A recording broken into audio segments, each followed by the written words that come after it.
C'est un véritable plaisir pour moi de vous retrouver. Madame, Monsieur, bonsoir et bienvenue dans Fait du jour de ce mardi 20 mars 2018 sur iWatch Web TV.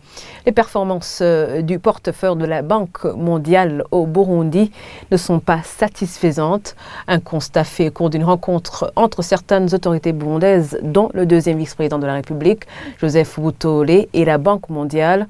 Selon le ministre des Finances, Domitien Ndihokubwayo, le faible taux de décaissement de la part de la Banque mondiale ainsi qu'un mauvais système de communication ont été pointés du doigt comme étant à l'origine de cette situation.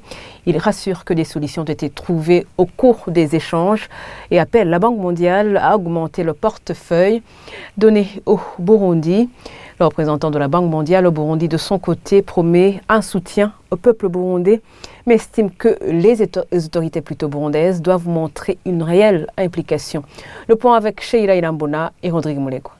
Évaluer les performances du portefeuille que la Banque mondiale injecte dans les projets au Burundi, c'est ce qui a réuni ce mardi la Banque mondiale et certaines autorités burundaises, notamment le deuxième vice-président de la République, Joseph Butore, pour le ministre des Finances, Domitien Ndihokubwayo, qui est également présent. Les objectifs attendus ne sont pas encore satisfaisants sur les 15 projets financés par la Banque mondiale.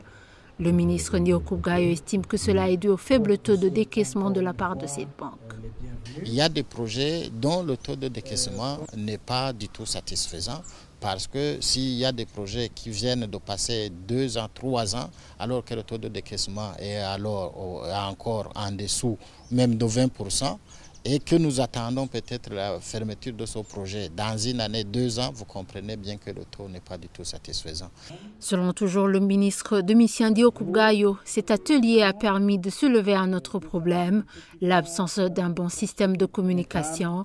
Il rassure qu'ils ont trouvé une solution, appelle plutôt la Banque mondiale à augmenter le portefeuille attribué au Burundi. Et il y a d'autres défis que l'on rencontre, défis qui sont liés, comme je l'ai dit, à la communication. Et là, nous avons pris aussi des décisions de pouvoir communiquer plus efficacement entre les différents services techniques du gouvernement, mais aussi de communiquer avec la Banque mondiale d'une manière plus efficace. Le Burundi fait face à beaucoup de besoins, mais les ressources manquent. Et ce que nous pouvons toujours dire à la Banque mondiale, nous voulons être de bons élèves, mais penser aussi à augmenter substantiellement l'enveloppe qui est allouée au Burundi.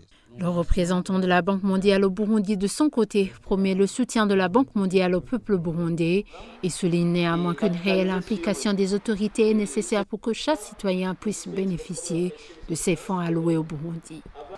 Il importe de nous interroger sur nos engagements respectifs pour faire en sorte que chaque dollar investi au Burundi produise le maximum d'effets